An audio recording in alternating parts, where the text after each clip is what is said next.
What's up, everybody? I'm Metal Nick, I'm Jeff Grindstoffer.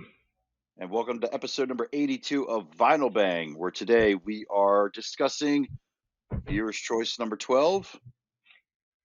Yeah, that's number 12, man. That's crazy that we've done that many of these. Shaw's contributed, Shaw and James have James, contributed yeah, these many topics, yes. keeping us in business. Yeah, really. Those two need to host an episode uh, or something because this is taking some slack off our shoulders. Anyways, uh, Cha is currently on tour in Europe with Nailbomb, and he came up with his really cool list before he left. And Jeff and I were like, "Yeah, let's knock out 7 of these because these were There were some good ones. There were some good ones for sure. the fourth topic pisses me off, but we'll get there." Um, yeah, and then so in case people haven't noticed yet, we have a special surprise, special guest today's in the background. Yes, I am. I am dog sitting Kane once again. Kane has made an appearance in past episodes. I remember he was here whenever we did when we had Leon on the show, and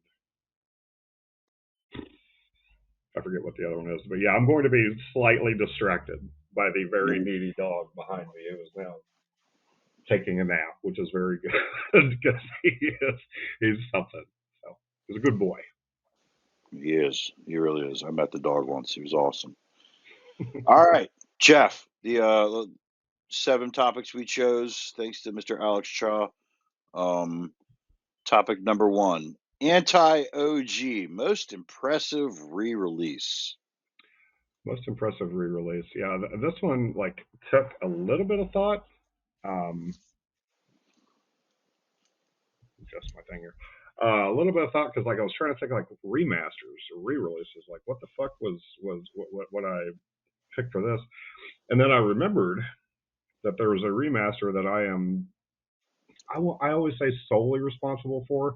Um, when the idea came around to remaster this album, I was hit up by our good friend Travis of Cattle Decapitation and asked me if I had a CD, an unplayed CD that could be used to remaster Home of War. So I am solely responsible. Again, solely.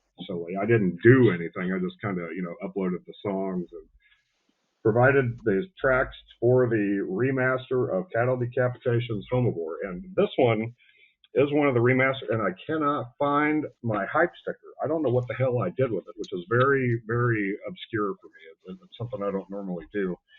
But it's a pink, I forget what color this thing is. The other ones, I've got 4 copies of this, and they all have the hype stickers. But this one is like a pink and white splatter. This one is the mauled colored vinyl. I don't even know what color this is. Malt, whatever color. It looks like it's pink. Like a whole thing. I bought 2 copies of this. Wine of the Sanguine. Limited to 300 copies. You would think it was Wine of the Sanguine. I don't know. And the release, the GIMP pressing, limited to 500 copies. And because of my involvement with this album, I was able to get a test press of the Home of War reissue. So pretty cool little addition because of my contribution to the album being re-released. Had a test press, and the pressings themselves I actually had to buy because it can't be that generous. But happy to support the band as much as possible. But yeah, that's my pick for best anti-OG re-release. This is this was a weird topic because I don't think whatever I picked, the one that I picked, it's not I'm not as saying it's the most impressive re-release, but this was a record that I was looking for a long time, and shout out to Blake Harrison, because he one time hit me up from a record store and was just like, "Hey, I found it for you." Bad Brains, Rock for Light. Look at this cover. It's very bland. I mean, maybe back in the day this was something so awesome for punks. Oh shit, my stuff's falling. But this was the cover. This was the OG pressing. On the back, it's got a picture of them there, all the songs. But Blake grabbed this for me. But what he didn't know was, at the time, I had already they basically had put out pre-orders for re-releases. And most record collectors, I don't know, if you go to a record store or whatever, I'm sure you've seen a Blue Note record, which are like jazz collections. Well, somebody decided to do Punk Notes and re-release a bunch of like punk albums. So the cover is way better of this version of Rock for Lights, HR like jumping up in the air. Mm-hmm. And this one actually came on yellow vinyl. I'm not going to pull it out of this cool anti-static sleeve that they gave me, but and it came with this little zine there. Bad Brains. They a couple years ago, Bad Brains basically decided to start re-releasing all their old albums and redoing the covers. And I thought this one's a hell of a lot better than this one. I mean, Right. so you can call me anti-OG on that one. I don't care. I'm sure that would piss off a lot of punk rockers, and that's fine.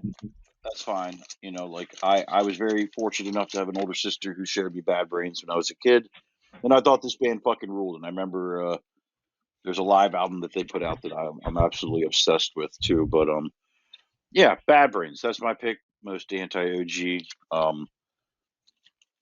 Very nice. I was watching you struggling putting stuff away on the other side of the camera, and I'm sitting here trying to manage it as well, dude. That was wild. But yeah, most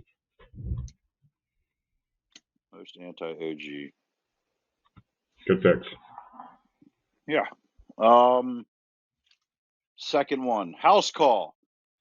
Favorite record purchased from a band that in a house or basement show you attended or setting, he said. Yeah, this one was rough for me because I don't go to a lot of house shows. I've been to maybe a handful, if even that, in my entire career of going to shows. It's like I was trying to think. I was like, who the hell did I buy a record from at a house show? In 2011, I went to can't even remember the name of the town. I want to say Independence, Missouri. Where where he wants his little baby octopus, but it's hidden under the thing. Okay, there it is.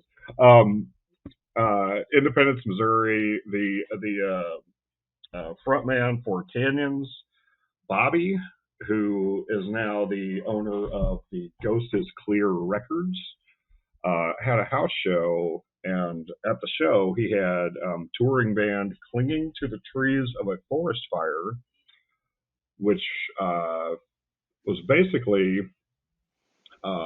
Vermin Womb. Vermin Womb, for those of you who follow Ethan Lee McCarthy's projects, now it was the OG lineup for the band that is now called Vermin Womb. They released an EP called Visceral, Clinging to the Trees of a Forest Fire. This is a 10-inch, which we don't really talk about 10 inches a whole lot on the show, so it's kind of cool to be able to talk No, about we do not. And so they did a 5-song EP called Visceral, and I picked these up at the show in February of 2011 because, like, I had to go back and research on Facebook that, like, I even went to this show, that I actually hung out with the band, and to make sure that they actually did release this. And I have 2 copies on black vinyl. Why the fuck I have 2 copies? I don't know. I'm sure I pre-ordered one here. Okay. So here's the story I'm going to go with. I pre-ordered one because I'm a fan of the band, and then I bought another one from them at the show in the basement of this house show. That's why I have 2 copies on black vinyl. And you were killing me with this little baby octopus, Kane. But yeah, that's my pick because it's, like I said, the only album I've ever bought at a house show. So pretty lame. Right. on. All right, so I really don't remember the exact date of this particular show. I can tell you the location. Cha, he used to live in this house, and he lived in the basement, and I can't remember what they called it, like the castle, something castle. But anyways, he had quite a few shows down there. I think Malignancy once played there. One time, Impalling Infection played like a dual set. Like they played one side, and another band played on the other side of the room, and they would like one would play one song, and the other band would play another song. So it'd be like Impalling Infection versus so and so. But like on this particular night, I went and I saw our good friends from Philadelphia Die Choking, and shout out to all these guys, Paul, Josh, and Jeff. I'm gonna shout out Josh in particular because he handed this to me for free in this basement show that they played at Chaw's house, and I was very appreciative of this. I love Die Choking. This band is great. This is their album 3, their third record, sky bluish with a little smudge in there. I don't know, some clouds. This is awesome. This band, if you've not, I think Jeff talked about this band once before on our show in the early days. If you're not familiar with Die Choking, it is a fucking straight, disgustingly awesome grind band that just, these guys kick so much fucking ass. Like they're Yes, they do. extremely underrated. I don't think I'm not sure if they still play or not. I haven't seen anything in a minute, but like check this band out. They're so fucking good. Underrated is a very the worst statement I could use to describe this band because they're amazing. They really are. We saw them in Philly. I've seen them a couple times. I think I saw them in DC once. But Die Choking, that artwork, man, that's some grim shit. It's like a graveyard in a cave. Very, very fucking cool band. They need to come back down to Maryland. I believe. Oh yeah, I saw them in Baltimore a couple times. That's right, because first time I saw them was with Mother Brain and Artificial Brain, and they were there, and they just fucking killed it that night. So Die Choking. Shout out to these dudes, Josh, Jeff, and Paul. Dude, absolutely, dude. Josh fucking rules. I love that dude. Like every time I see him, he's like trying to give me stuff. Like, dude, stop. What are you doing? What are you... For sure. For Josh is sure. awesome. They yeah, I there was like a period where I saw them like almost every couple months a year, and then I guess life happens. I know, like I know he got married, so maybe they got a family now. I don't know. I barely look at shit on Facebook anymore. But if they watch this show, we should try to get one of those dudes on our show. Shit. We absolutely should. I think I can't remember if I have Josh's number or had Josh's number, but we should reach out to those guys for sure. Yeah, they were such a fucking killer band. Like, yeah. So, what was that, number 2? Yeah. All right, we are on the third topic here. Why can't we all just get along? Favorite record by a band that has at least a dozen ex members. Now I'm just gonna I'll get there when I get there, but this what a fucking topic. It is. It was like hard for me to think. I mean, because like a lot of bands have ex members, you know, but they're just like 2 or 3 here and there, and like who the hell has a dozen? So like I had to go through and actually research this to see like which bands that I have that have a bunch of, and it didn't take very long. It was like the second or third band I looked up, but what I went with was Opeth, because Opeth has a shitload of ex members. Like I found out from this that Michael Ackerfeld was not their original vocalist. That there was somebody that they had in the band as vocalist before they released Orchid, before they started releasing albums. So that was like, oh.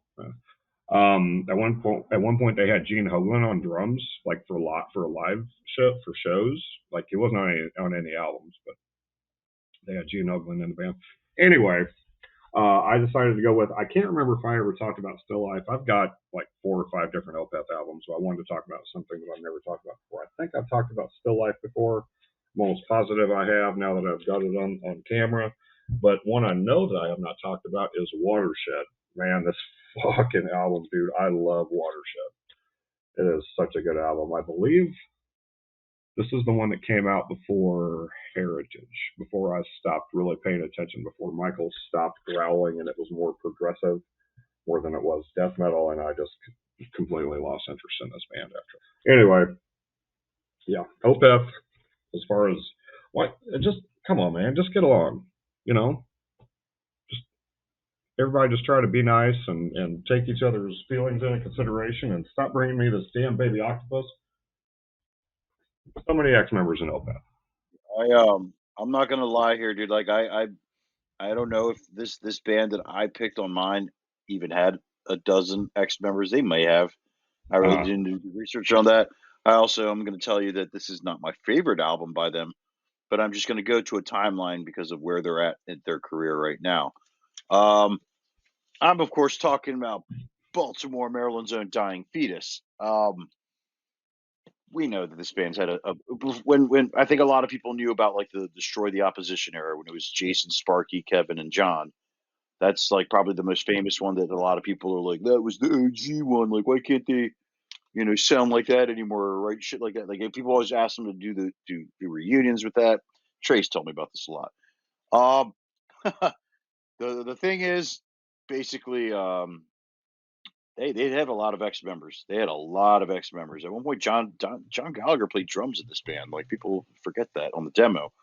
I don't know if it was a dozen. I think at some point when Trey joined the band, that was after that. That was there was a gentleman by the name of Mike, and he was on guitar, and he was the last person to leave the band. Ever since then, it has been John, Sean, and Trey. They put out after that. This was their first album they put out with that solid three member lineup, and that's how it's been ever since. Reign Supreme by Dying Fetus. This is when this album came out. This album really like I think a lot of people are damn. This sounds like old school Fetus. It had that like chunky guitar tone, those fucking brutal beatdown riffs that everybody liked about them because they've always had that like mixture of hardcore and whatnot in there. This Right. one is the clear with blood red splatter. I pre-ordered this when Relapse put these up out of I don't know. I think they were like 300 maybe. I don't know. I missed out on when these came out. But this was a cool fucking record. This one, yeah, I think this one has the bonus tracks on it. Yeah, Dead Whores Love to Fuck. Um, they this I thought was a cool record. I think this was like their definitive sound. They've still put out good records. This lineup that they have now has been their longest reigning lineup and longest tenured lineup, and these guys still fucking kick ass. And for that, yeah, I don't know. Maybe they have had a dozen members, maybe not. I know quite a few of the ex members of this band, but Dying Fetus, they fucking rule. What can you say, right? This next category, I hate this one. I picked it because I don't like it. I think it's the worst. Yeah. Biggest regret. Name a record that you regret selling.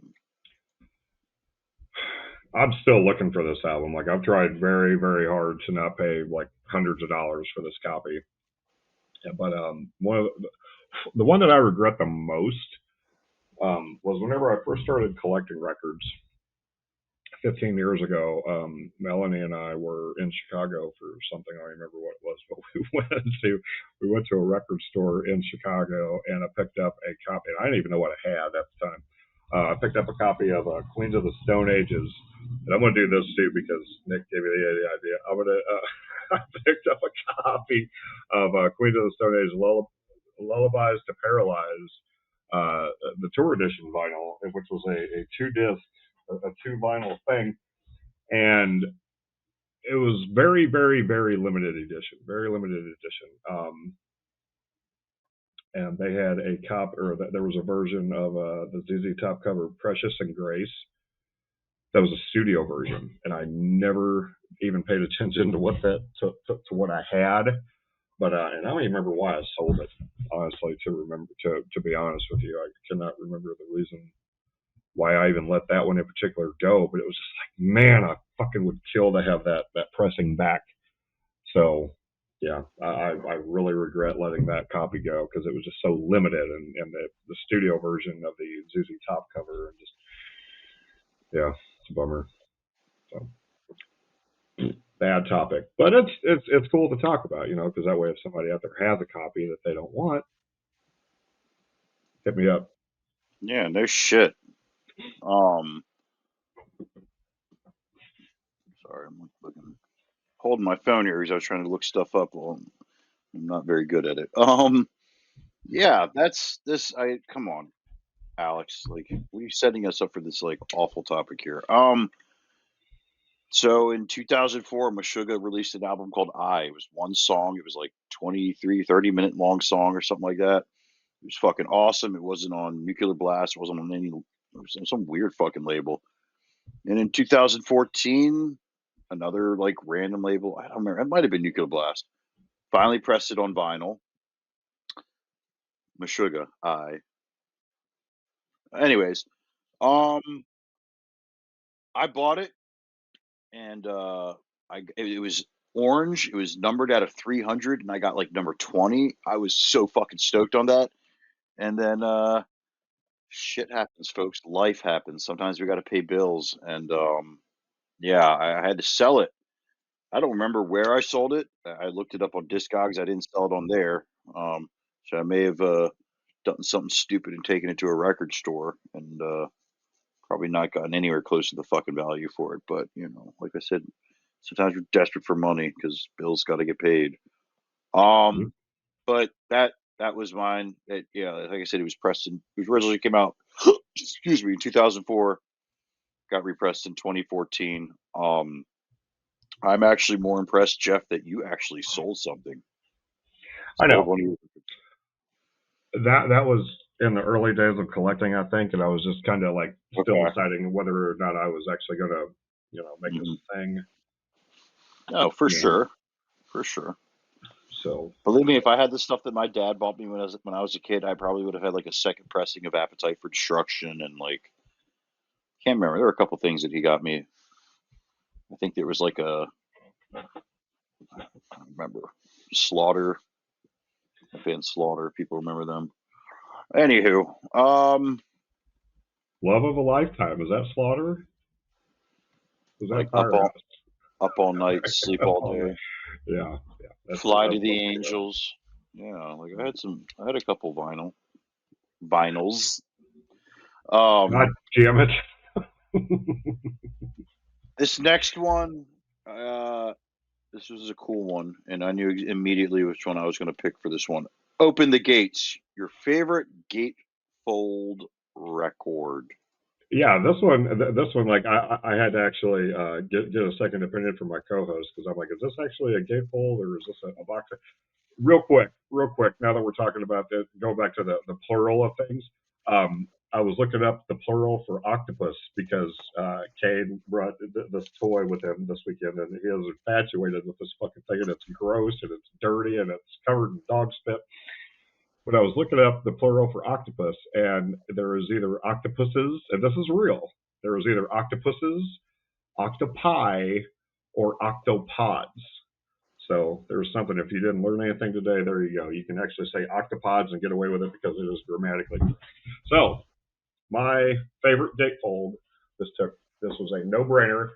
My favorite gatefold with approval from my co-host is South Park, bigger, longer, and uncut. If not just for the lenticular cover that moves, I mean, it's just an awesome fucking box set. And the gatefold, it actually does open like a gatefold. Does that technically count as a gatefold, not a box set? And this thing, this whole scene right here, the pop up of Terrence and Phillip in the rap video for "Shut Your Fucking Face, Uncle Fucka." Hands down, my favorite gatefold ever. Love this album. Love this art. Love this box or this gatefold. Not a box set. It comes in a. No, it doesn't even come in a sleeve. It's just a thing. So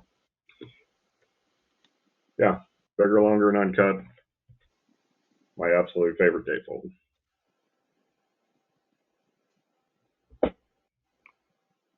Whoop, wrong.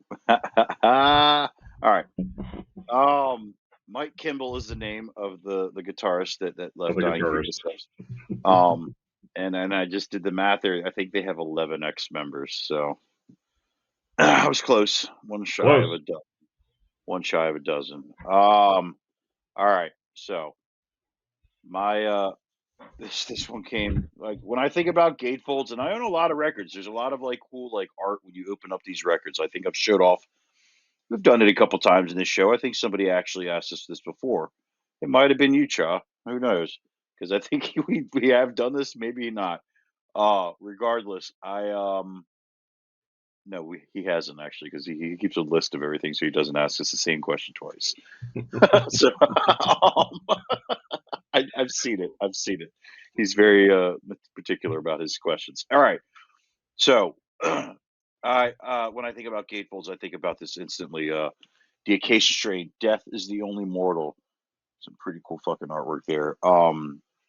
This I remember when it came out. I was at the record release show for this in Towson, Maryland. Vince was the release of this was delayed for a long time because of the gatefold. When you open it up, this inverted cross pops out, and I've always loved that. You know, like that's the artwork on the inside. I believe is Paul Romano. Because you know Paul Romano, he's done like Mastodon and Trivium. He's done a ton of bands. I'm trying to draw on a blank at the other big ones he's done, but he's done a lot of Acacia Strain stuff as well. But again, inverted cross pops up, and you can see it that well. It's my black Yeah. T-shirt, and Very this cool. is a pink marbled vinyl, very nice. Rise Records. This came out in the year 2012. Like I said, I was at the record release show in Towson, Maryland. Really Fit for an Autopsy was on this one as well. But yeah, Acacia Strain, you know, I've talked about Kevin Boutot 1,000 times as being like one of my favorite human beings in the world from the music business, and just this band. Like they just put out pre-orders for a new album that comes out in October, and I snagged a copy. I didn't get one of the super rare cover limited number ones. Doom Blade is on this album, folks. But the Acacia Strain, they like they put some effort into that thought process of that layout. And anytime people talk about gatefolds, that one always comes to mind. I've shown off the Guar ones that I have as well, but like like I said, the Acacia Strain's always been a band for me that been good people to me, and that's just I love the demeanor there with the fucking inverted cross. Sure. Very metal. Yeah, I mean it's just those guys fucking rule. I don't know. You think you kind of know. Sometimes they have a sense of humor about stuff. So, but that shit, that I just love that. Anywho, um, what else we got here? Seeing Double, number 6, right? Yeah. Seeing Double, favorite record that has album art that appears on a T-shirt you own. I mean, come on. Yeah. I hate to give it away, but my pick for album with the artwork and shirt and the whatever, Cattle Decapitation, The Harvest Floor, because I guess we just can't talk about Cattle Decapitation enough on this show. So I got a couple pressings for this. The OG picture disc, acquired in 2010, 2009, 2010, whenever this album came out. Saw them on this tour at Pops in Sauget, Illinois, and got everybody in the band to sign it because I had no intention of playing it. Still have no intention of ever playing because it's a fucking picture disc. But yeah, first pressing, and then they reissued it a couple years back, 2022. This is a slate blue marble. This is not one that I play. I just kind of randomly grabbed ones. I forget which one that I do play though. I forget which copy I do play. I think it's like a chrome color thing. But and also a Nessie pressing from the amazing Nessie that Nick and I are both big fans of. The sticker in the cover or in the corner is kind of like looks like a blue and gold kind of thing. I don't know. We'll pull it out here and see exactly what pressing this is. But my favorite album from Cattle Decapitation. I love The Harvest Floor. It's absolutely my favorite album, and I don't think I've talked about this album on the show before. I'm sure I have, but yeah, I was pretty close. A blue and gold splatter from Nessie. That also sounds amazing because it came from Nessie. But yeah, Cattle Decapitation, The Harvest Floor, see 'em double because it's that good of a fucking album. But I love this shirt. Like, and this is a reprint. Like my original print was a large because back whenever this came out, I guess I was thinner than what I am now, and so that one's put up in a vacuum bag, and this was the one that I had to buy because I've gained weight because I'm a fatty, so I had to buy a bigger shirt.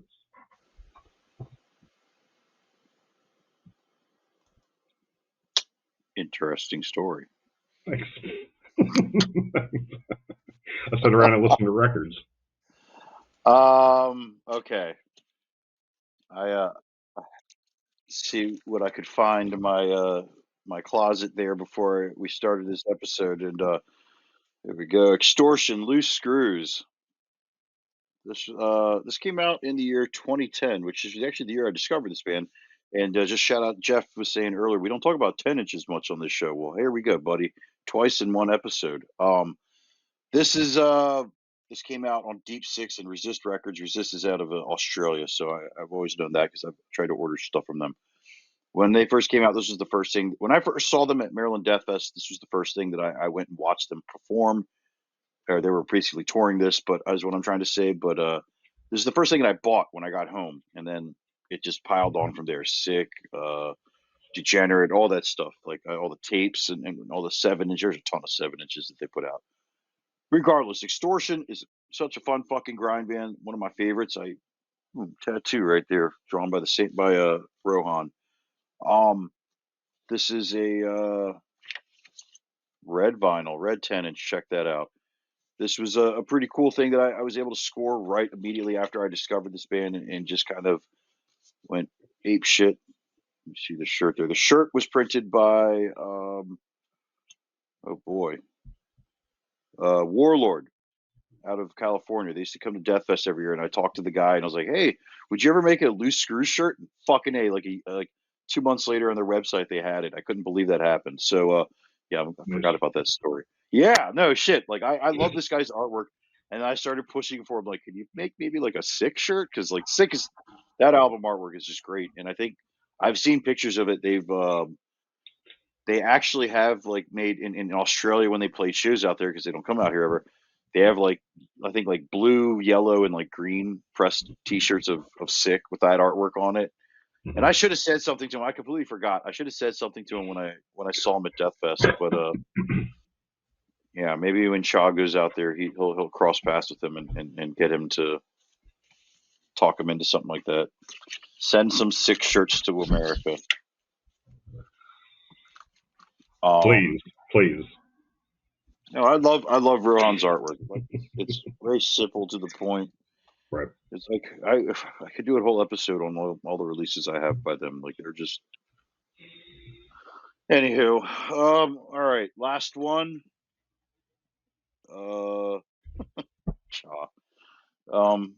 This one's called "Back to the Bang." Your favorite record from bands that appeared on Black Sabbath's "Back to the Beginning," which was a very cool fucking thing. If anybody hadn't watched that, I believe it's all over YouTube right now. But hopefully we get a vinyl release of it because like every band covered like a Sabbath song or an Ozzy song, and there were super groups doing other jams of other bands shit. But like, this was a really cool fucking thing. And the first time we got a pro shot live performance of Tool.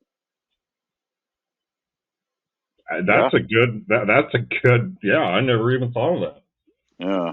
Yeah, very good, very good perspective of that. I never even considered that. You weren't killing me with this damn octopus stuff.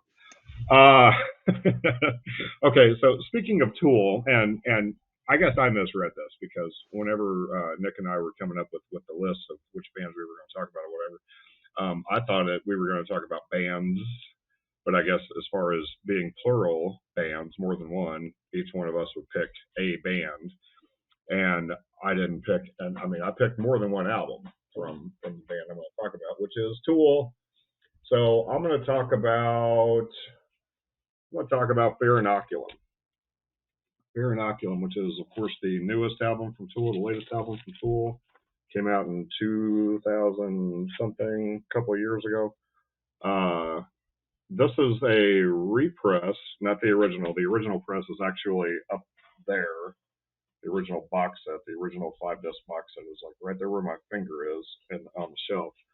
But they repressed this a couple of years ago. It was after the pandemic. And ironically, the day that I bought this from Hit Records in Columbia was the day that it was released, like 2 or 3 years later. It wasn't planned. I didn't intentionally do this, but whenever I got out to my car and was putting this copy on my Discogs, it said it was released on whichever day it was, and whatever, a couple years later. But trifold copy of Fear Inoculum. I love this album. There's a lot of back and forth about this album because it's not as heavy as, like, say, Anima or 10,000 Days or whatever. But I mean, it's still, dude, it's a great album. I love this album a lot. I saw them 2 or 3 times on this tour, 3 or 4 times. Yeah. Tool, Fear Inoculum was my pick for band from back to the beginning.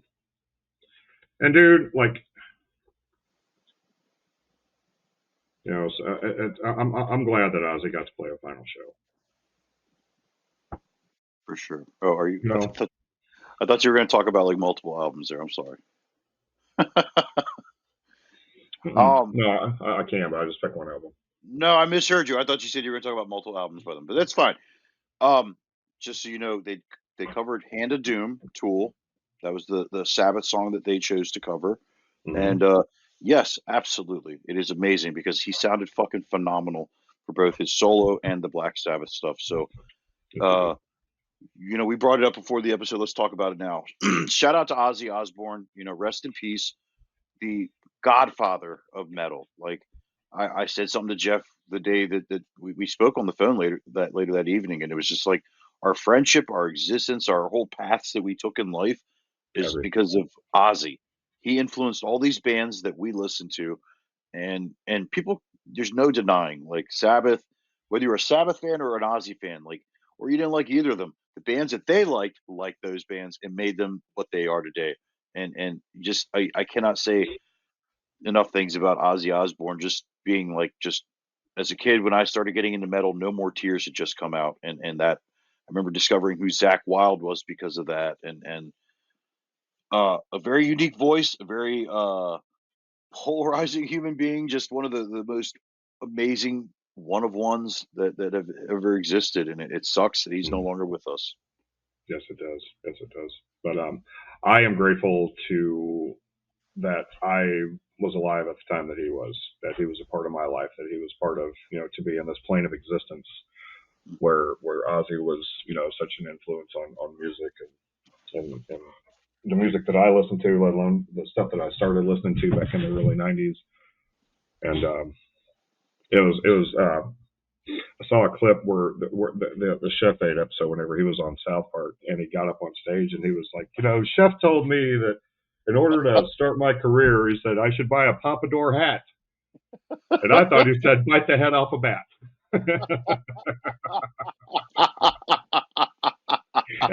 That always made me laugh. Chef said buy a Pompadour hat. I mentioned in the last episode because he makes a lot of cameos. He did in the '90s. He was just popping up in a lot of movies. I remember Little Nicky in the 2000s. He was in that, but he was in that movie The Jerky Boys. He was the manager of the band Helmet, and they were on stage covering "Symptom of the Universe." I mean, Ozzy I remember post 9/11. I was a huge Late Night with Conan O'Brien fan, and I always watched that show because it always just cracked me up.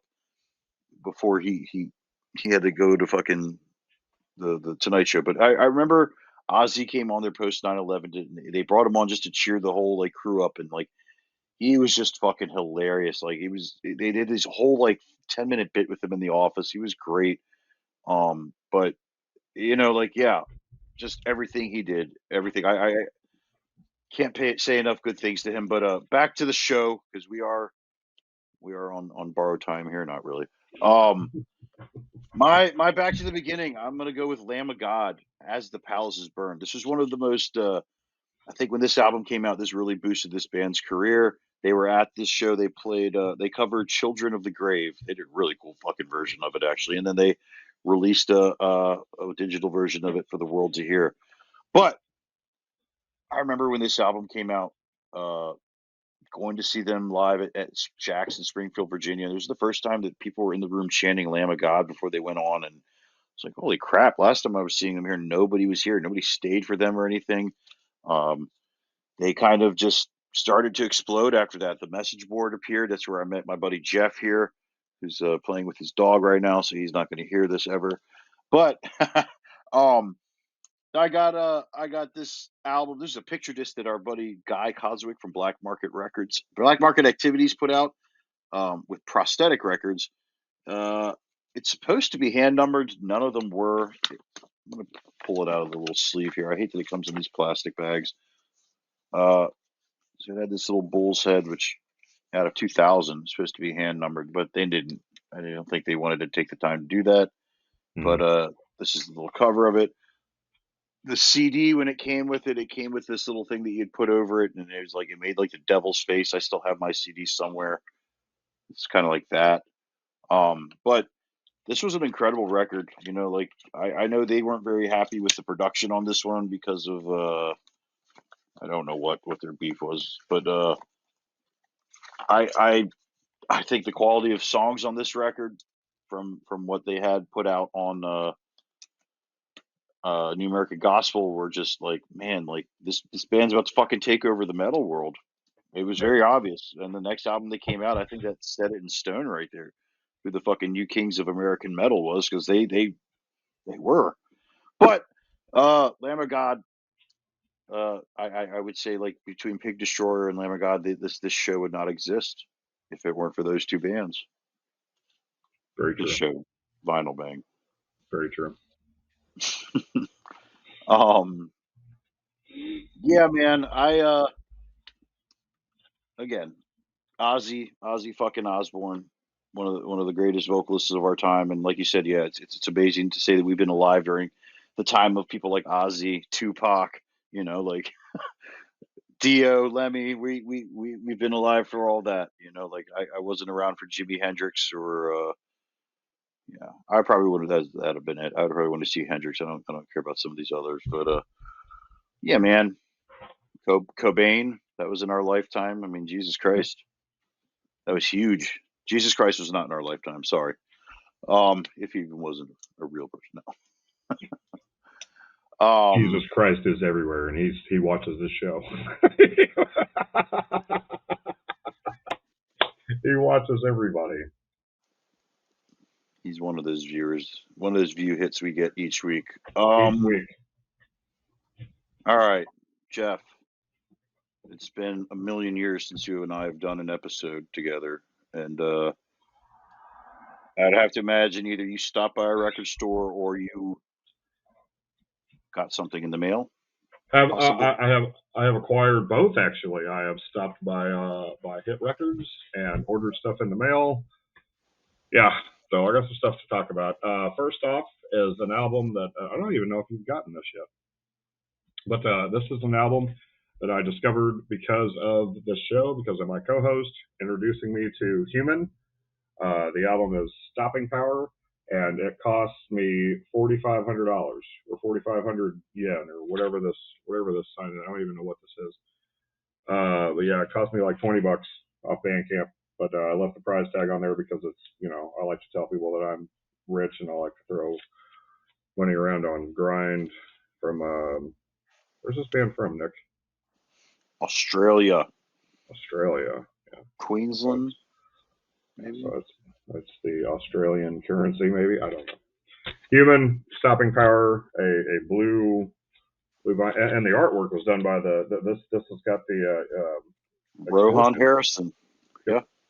Yep. You can tell the artwork is very Rohan, and very Rohan-esque, because it is in fact Rohan. Up next, my favorite, the latest album from Melvins.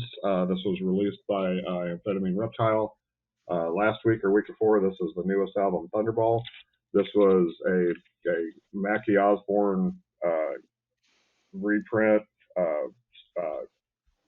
God damn it, pressing.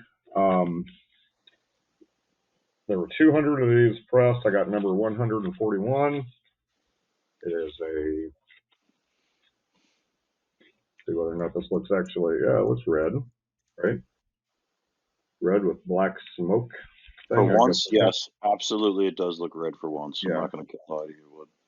And so, I mean, I guess it's supposed to represent the explosion, I guess. But yeah, pretty cool to have that.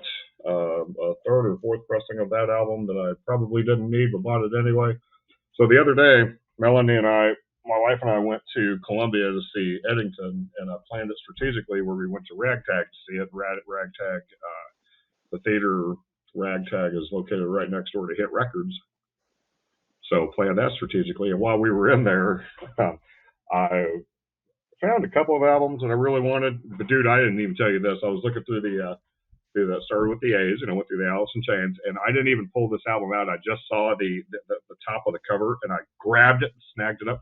It was unplugged. They had Alice in Chains unplugged out in the wild, not up on the wall or put up anywhere or whatever.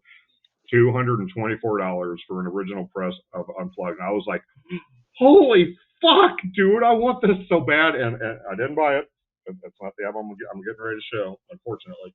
But I did inform my wife that my birthday is coming up in like 4 months. So fingers crossed I get an unplugged. Anyway, while we were there, I found a copy of the Beatles' Let It Be with a Japanese obi strip, which was kind of cool because, you know, I don't own anything from the Beatles with the Japanese obi strip, and the print. Some of the print is actually in Japanese. The lyrics, like I pulled out the insert, and its lyrics are all in Japanese, which is cool. And I mean, this is a good album. You know, it's got Across the Universe, Let It Be, The Long and Winding Road, Get Back. I mean, it's a great album. And this album really reminds me of Melanie a lot because this is her favorite Beatles album. And so I said, I'm buying this for you. And she said, don't use me as a scapegoat to buy your records. But up next is a band that I discovered, again, another album that I discovered, or another band that I discovered because of this show. Dazzling Killmen. This is the repress of Face of Collapse. This is a two-disc thing. I believe, from the best of my knowledge, this was released in 2016. This was put out by Skin Graft in St. Louis, Missouri. This is a screen print. That's not right. It's a silkscreen thing printed on side D of the artwork, or on side G of the second disc. But yeah, dude, I'm a fan of this band. I'm glad that Jesse came on and talked about Dazzling Killmen, because I am a huge fan of this band now. But yeah, Dazzling Killmen. Stoked to have that. Two more. The latest project from our good friend AJ, Adam Jarvis. This also features members of Childbite and X Battlecross and X Dillinger Escape Plan. This is Shock Narcotic. My flesh is afraid, but I am not. Took the initial listen to this just because AJ was a part of it, and I have not stopped listening to it since. I bet I've listened to it on Bandcamp 6 or 7 times. Threw the record on several times. The artwork absolutely matches the vinyl. Awesome fucking project. Awesome album. Very stoked to have this. And last but not least, I am fucking so excited to have this on vinyl. My second comedy album, Adam Sandler, They're All Going to Laugh at You. this was released on Record Store Day in 2017 or 2018. How it flew under my radar, I have no idea. I did not get this originally on Record Store Day or whatever year it came out, and I found out about it a couple of years ago that they had actually released this on Record Store Day, and I just, what? How is this possible? Fucking love this album from beginning to end. It's so funny. The skits are funny. Toll Booth Willie, the severe beating of a high school janitor. They're all going to laugh at you. The goat. The goat's on Stan and Judy's Kid. Oh. Yeah, it's on the second one. But yeah, they're all going to laugh at you. And whenever I got it, it was sealed, and it is not sealed anymore because I have thrown it on the turntable twice actually. So good. Yeah, they're all going to laugh at you. Very excited to have that on vinyl. Oh yeah. To answer your question, no, I still have not gotten my Human. I don't know what. Really? I don't know if they're shipping from Australia or. I don't remember. I didn't keep the package that it came in. I don't remember where it came from. Yeah. So. No idea. Maybe I think I got a email about it, but I don't know. I gotta check. But what I did get in recently is the new Car Bomb 10-inch. It's three 10 inches in one episode, buddy. How about that? Nice. It is called Tiles Whisper Dreams. Car Bomb. They always have this extravagant artwork that kind of looks like it's going to give you a headache if you stare at it for too long. But their music may do that to you too because it's just so fucking complicated. But cool little splattery 10-inch here. Hell yeah. This band fucking rules. Like I said, like their music is just like a math equation that you can't figure out. They're just so complex. 3 songs: Blind Sides, Paroxysm, and Tiles Whisper Dreams. Yeah, man, this saw that they were putting something out, picked it up. I haven't bought anything new from this band in years. I think they even have a live album out. But what else do I got here? Oh, so the Dillinger Escape Plan. They used to have a 7-inch called Live Infinity, which was I think like 2 songs off Calculating Infinity Live. And then they decided, fuck it, let's just put it out on a full length. This is a 3-color stripe with splatter, 200 pressed of this particular one. The nice little layout like the represses of Calculating Infinity, but yeah, look at that. That's pretty cool. It's the same color scheme as Calculating Infinity and whatnot. Ooh, yeah. Track list. We got Sandbox Magician, Jim Fear, Destro's Secret, Clip the Apex, Accept Instruction, 43% Burnt, The Mullet Burdens, Sugar Coated Sour, Running Board, and Abe the Cop. Look at how young these fellas. Look at Ben there. And Liam. This was a really cool release that I was kind of impressed. I was like, oh my god, they're putting out stuff or old stuff again. But this was an era of Dillinger that a lot of people liked. I think it's an era where a lot of people discovered Dillinger. Also, shout out to Seven Queso, who's a past guest on the show. He hit me up one day and told me, because I guess he heard me talking about how Regurgitate hasn't re-released a bunch of stuff, and this is relabel. What did you call the FOAD? What did this stand for, Jeff? First Over a Dinosaur. Yeah. Fuck Off and Die Records in Europe repressed Sickening Bliss by Regurgitate. Originally came out in 2006, 2007 on Relapse. Got this cool little pinky yellow splatterish gore pressing. I'm very stoked to have this.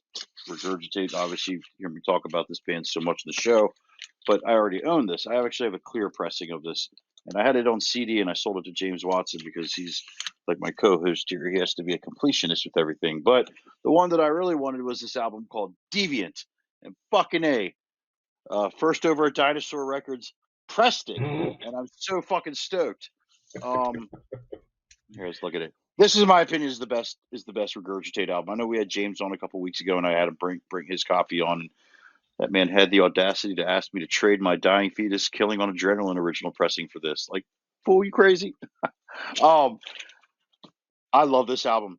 I'm glad this finally came out and got pressed. James, if I had 2 copies of that, I would trade it with you. I'm sorry. I just glad I held out.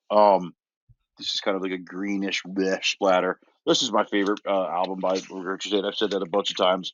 It's 27 tracks. It's fucking incredible. Like I said, I've been fortunate enough to see this band live not once but twice. I guess the first time I saw them, they were probably touring this album. Because it was at Death Fest 3, which was 2005 at the old House of Rock in White Marsh, Maryland, a little north of Baltimore. Anyways, sorry, I'm wasting your time watching me put that shit away. Finally, last thing I got. This is a band called Stomach. It is a doom project by John of Weekend Nachos. Who's that all the way up there? Look at that shit. This got put out by Hibernation Records. I got no like email that it was coming, but it just showed up one day. It's on red vinyl. John Hoffman of Weekend Nachos. He's always been a really down to earth, cool guy to me. Hopefully, we can get him on the show soon. I pretty much support anything he's ever put out, bought any of it, whether it's his hardcore bands. The band Spine that he played drums on an album for or toured with, I bought that. He's got a couple. I think Ledge. You and I, we talked. You made me talk about them on the last Discogs game show. But Stomach is the newest project he's doing. So I've played it a couple times. It's pretty cool. It's doomy. It's, like what you would expect from the. Look at that fucking shit, man. Who is that out there? You see them? I do. Who is it? I don't know. That you? I got this and I was like staring at him like, what is this shit? I don't know. It looks like some woman standing out in the random woods. Very I mean, it's cool shit. I love this. Shout out to John. I'm sure he's not going to watch this episode. Hopefully we get him on soon though, because he's like I said, I love Weekend Nachos and they've been a pretty big part of my record collection. And as you got to guess, I got one just woke up walking around here too. Don't step on my records, boy. Just woke up. I wish this one just woke up. He is fucking relentless with this little baby octopus. Constantly. And he's normally not this bad. I think it's because I'm not focused on it. So he's trying to get my attention. With this this thing's going in the dryer, dude. And that is so gross. Yeah. Oh, you coming up here? Oh. Well, that is this week's episode. Thank you everybody for watching. We will see you all next week. Yep. Tell him bye, Kane. Tell him bye. Tell him bye. No, he don't care. He's watching the traffic. See you guys. Final thing,